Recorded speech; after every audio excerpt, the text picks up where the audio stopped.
cardiovascular training or energy systems training, it tends to get a bad rep a lot of times, but I think it depends really how you do the cardio. So excessive cardiovascular training, so let's say when you're doing above 45 minutes, and specifically in that intensity zone of 70 to 90%, can be associated with some negative adaptation. So for example, the fast twitch fibers, if you train within that 70 to 90% range, the fast twitch fibers will actually, because they're being recruited, but they'll start to take on characteristics or properties of your slow twitch fibers. Okay, so in essence, you're conditioning those fibers to behave more like endurance fibers instead of power fibers.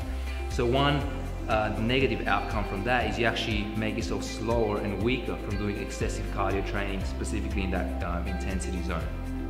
Now also we know if you train that 70 to 90% intensity zone and you do it for a prolonged period of time, there's an excessive or chronic cortisol response. Now that itself can become very catabolic, okay, to not just your muscle tissue but also connective tissue, organs, things like that. So that's another downside to doing excessive cardio. There's also excessive oxidative stress. So doing too much can actually age your body faster because you're releasing free radicals and so forth. Now that doesn't necessarily mean that every type of cardio is bad and has those negative associations with it.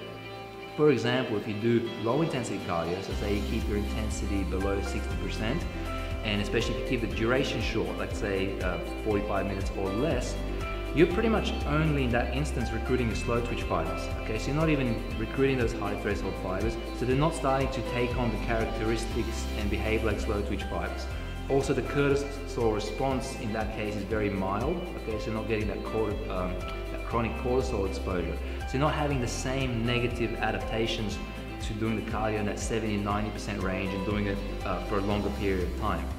The same thing is if you take high intensity interval training. So if you keep your intensity above 90% of your max heart rate, now you're recruiting the fast twitch fibers, but you're making those fibers behave like they're meant to behave. You're doing short and intense contractions followed by a longer period where you're actually allowing them to rest.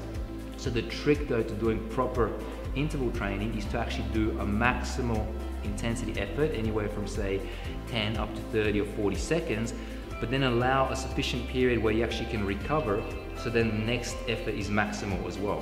What a lot of people do, their rest period is too short, so they do a maximal effort, they don't allow enough recovery, and then they try to do another maximal effort. It's not really a maximal effort. It ends up turning into a moderate intensity, steady state bout.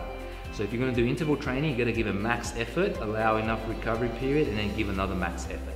Okay? Or if you're not going to do that, then you go low intensity, low duration, steady state type training. That is if we're looking for improvement in body composition and health. If you play a sport where you need to train in that 70 to 90% intensity zone, well then I guess the trade-off is that's really your sport, so you're training specifically for that. So you really need to know what your outcome is and what you're training with before you decide what type of cardiovascular training you're going to do.